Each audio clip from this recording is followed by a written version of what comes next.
फतवे की वजह से लोगों के सामने अजीबोगरीब हालात पैदा हो गए हैं। इसी पर देखते हैं बीवी से निकाह का फरमान।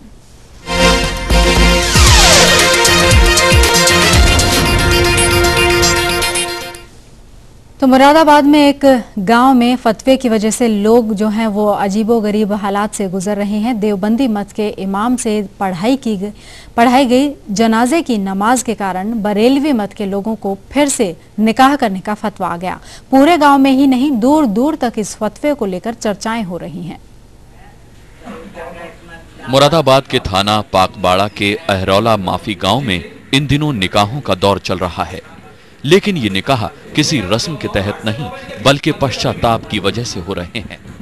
दरअसल परेशानी तब शुरू हुई जब 11 अगस्त को गांव के बुजुर्ग मास्टर नजाकत हुसैन तुर्क की नमाज जनाजा अब्दुल मोहम्मद ने पढ़ा दी। मामला तब उलझ गया जब मालूम चला कि नजाकत हुसैन तो बरेलवी मसलक के थे और नमाज जनाजा पढ़ा दी देवबंदी मसलक के इमाम ने। लिहाजा बरेलवी मसलक के लोगों की न सिर्फ नमाज नहीं मानी गई बल्कि उनके निकाह को भी खारिज कर दिया गया।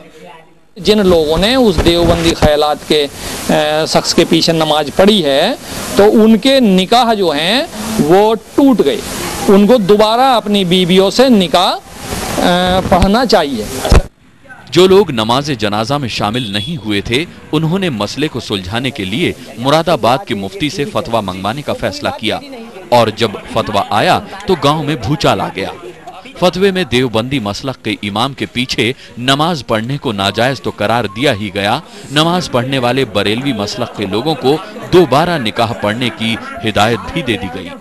जाहिर है कि जब उसने कुफ्र के अकीदे रखने वाले के पीछे नमाज पढ़ी, आया वो कोई भी हो तो उसकी नमाज नहीं है और जानबूझकर उसने ऐसा किया है तो वो भी उसी जुमरे में दाखिल है। इसलिए उसको दोबारा कलमा पढ़ना होगा और अगर निकाह है तो वो टूट गया, फिर से दोबारा निकाह करना होगा। इस फतवे से गांव में अफरा तफरी मच गई। ईमान को पुख्ता करने का दौर शुरू हुआ और गांव में दोबारा निकाह पढ़ने की प्रक्रिया भी शुरू हो गई। अब तक सैकड़ों लोगों का निकाह पढ़ा जा चुका है। राजुल राज, सहारा न्यूज़ ब्यूरो, मुरादाबाद।